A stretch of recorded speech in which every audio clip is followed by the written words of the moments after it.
पर में कराहता है। रघुनाथ तुरंत उसकी हथेली पकड़ता है। बाबा, पानी। अभी लाता हूँ बेटा, तू रुका रह। रघुनाथ कुएं पर पहुंचता है। वहां पहले से ही कुछ औरतें पानी भर रही थीं। वो अपनी टूटी बाल्टी लेकर खड़ा होता है। एक औरत उसे देखती है और ताना मारती है। अबे रघुनाथ, जब देखो तब रोता ही रहता है। सब तुझसे परेशान हो गए हैं। बहन, बच्चा बीमार है, थोड़ी देर में भर लूंगा। तू बस मुझे 2 लोटा पानी दे दे। मेरा पानी तुझे क्यों दूं? मेहनत कर और भर। रघुनाथ थके हुए हाथों से बाल्टी डालता है, लेकिन बाल्टी हाथ से छूटकर कुएं में गिर जाती है। वह घुटनों पर बैठकर आंसू बहाता है। इसके बाद वह किसी तरह पानी लेकर घर पहुंचता है और अपने बेटे को पानी पिलाता है।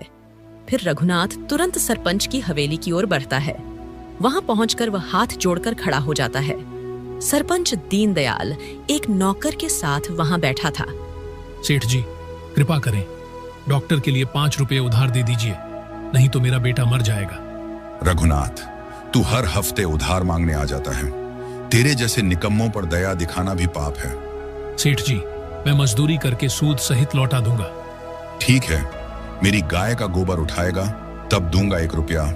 आज ही पूरी गौशाला साफ करना होगा।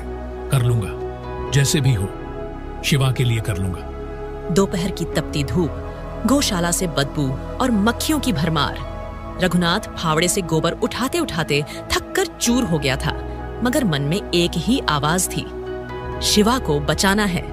हे प्रभु, मुझे चाहे जो सजा दे, पर मेरे शिवा को मुझसे मत छीनना। शाम का समय, रघुनाथ 5 रुपये इकट्ठे करके शिवा को लेकर पड़ोस के गांव के डॉक्टर के पास पहुंचता है। डॉक्टर बूढ़ा लेकिन अनुभवी था। इतनी देर कर दी रघुनाथ, बच्चा अब भी बच सकता है, लेकिन जल्द दवा देनी होगी। लो साहब, ये 5 रुपए, बस शिवा को बचा लो। मैं कोशिश करूंगा, लेकिन अब सिर्फ दवा नहीं, दुआ भी जरूरी है। रात का समय, डॉक्टर दवा दे चुका था, लेकिन शिवा अब भी बेहोश था। रघुनाथ उसके पास बैठा था। बाहर बारिश शुरू हो चुकी थी, बिजली कड़क रही थी। अब क्या होगा साहब? देखो रघुनाथ, अब सब भगवान पर है। सुबह तक अगर बच्चे ने आंख खोली तो समझो वो बच गया। रघुनाथ शिवा की बगल में लेट जाता है। बारिश की हर बूंद उसके आंसुओं में मिलती जाती है। अगली सुबह भोर की हल्की रोशनी झोपड़ी में फैल रही थी। रघुनाथ शिवा के पास बैठा उसकी आंखों को देख रहा था। शिवा अब भी बेहोश था। उसकी सांसें बहुत धीमी हो गई थीं। साहब, अब कुछ आशा है? बेटे का शरीर बहुत कमजोर हो गया है, अब उसे पौष्टिक